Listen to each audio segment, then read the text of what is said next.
शिक्षक आमदार ज्ञानेश्वर म्हात्रे आपल्याबरोबर आहेत। विधान परिषदेमध्ये भाजपकडनं शिक्षक आमदार आहात, परंतु टप्पा अनुदानाचा निर्णय सरकार घेतोय, परंतु सरकारकडे पैसे नाही आहेत का असा सवाल उपस्थित होतोय। तुम्ही गेल्या अनेक दिवसांपासून सभागृहात आवाज उठवतायत, शिक्षक आझाद मैदानात आंदोलन करतात। अक्षयजी, आम्ही रोज या विषयाच्या संदर्भामध्ये पाठपुरावा करत आहोत। काल सुद्धा आझाद मैदानामध्ये काही आमच्या शिक्षक भगिनी होत्या, त्यांनी स्वतःच्या अंगावर रॉकेल ओतून आत्मदहनाचा प्रयत्न केला।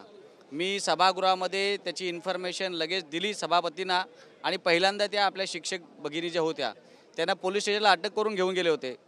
त्या बिचाऱ्या आपल्या पोटापाण्यासाठी त्या ठिकाणी आंदोलन करत होत्या। त्यांच्या ज्या भावना होत्या त्या सगळ्या त्या ठिकाणी त्यांनी त्या रॉकेल ओतून आत्मदहन करण्याच्या प्रयत्नातून त्यांनी दाखवले आहेत, पण त्यांच्यावर कोणत्याच प्रकारचा गुन्हा आम्ही होऊ दिला नाहीत। ही सगळी गोष्ट आम्ही रात्री माननीय मुख्यमंत्री यांच्या कानावर टाकली आहे, आणि त्यांनी सुद्धा सांगितले की मला हे काम करायचं आहे, पण कधी करायचं याविषयी थोडासा संभ्रम आहे। कदाचित आज आदरणीय महसूल मंत्री चंद्रशेखर बावनकुळे साहेब यांनी स्वतः सांगितले की मी पुढाकार घेऊन सीएम साहेबांची चर्चा करून हा विषय सोडवण्याचा प्रयत्न करतो। परंतु मग सरकार उदासीन आहे का? आता सरकारचा शेवटच्या आठवड्यामधले फक्त 2 दिवस उरलेत, तेही संविधानावरती चर्चा होणार आहे। अशात अंतिम आठवडा रिप्लाय असेल आणि संविधानावर चर्चा आहे। मग शिक्षकांचे प्रश्न सोडवण्याकरता हे सभागृह सिरियस आहे का असा सवाल उपस्थित होतोय। कारण की हजारो शिक्षक आझाद मैदानावरती आंदोलन करतायत, ठिकठिकाणी त्यांच्या भागांमध्ये आंदोलन करतात। एक शिक्षक एक उत्तम व्यक्ती घडवतो असं म्हटलं जातं, मग त्या शिक्षकांची ही अवहेलना या राज्यात का? या सगळ्या भावना, मी सुद्धा शिक्षक आहे, मला या सगळ्या गोष्टी समजतात। मी स्वतः आझाद मैदानावर आंदोलन करून इथपर्यंत पोहोचलेलो आहे। या सर्व भावना आम्ही शासनाकडे वारंवार पाठवल्या आहेत, बोलणं झालं आहे। आम्ही ज्या वेळेला माननीय मुख्यमंत्री, उपमुख्यमंत्री, शिक्षण मंत्री यांच्याशी बोलत असतो। कालसुद्धा ही जेव्हा घटना घडली त्यावेळेला उपमुख्यमंत्री एकनाथजी शिंदे साहेब यांनी शासन सकारात्मक असल्याचं त्या ठिकाणी म्हटलं आहे। आम्ही नेहमी सकारात्मक हा शब्द ऐकलेला आहे, पण ठोस काहीतरी व्हायला पाहिजे। त्यांनी असं म्हणायला पाहिजे कुणी, आमची अपेक्षा आहे की करतील, राज्याचे मुख्यमंत्री असतील, उपमुख्यमंत्री, अजून विश्वास आहे आज उद्या याच्यामध्ये काहीतरी डिक्लेरेशन करतील। असं किती शिक्षकांचे मृत्यू बघणार आहे हे सरकार?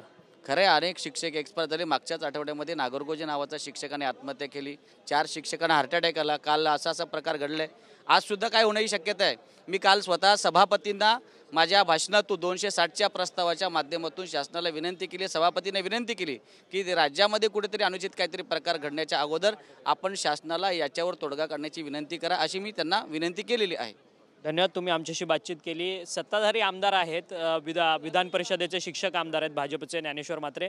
ते म्हणतात की सरकार सकारात्मक आहे, पण कधी करणार हे आम्हाला सुद्धा माहीत नाही, परंतु सातत्याने आम्ही शाळांच्या टप्पा अनुदानाचा जो मुद्दा आहे तो सातत्याने सरकार दरबारी जो आहे तो मांडतोय, असं मत जे आहे ते आमदार ज्ञानेश्वर म्हात्रे यांनी आपल्याशी बोलताना व्यक्त केलं। व्हिडिओ जर्नलिस्ट मनीष विचारेसह अक्षय मंगणी, TV9 मराठी, मुंबई।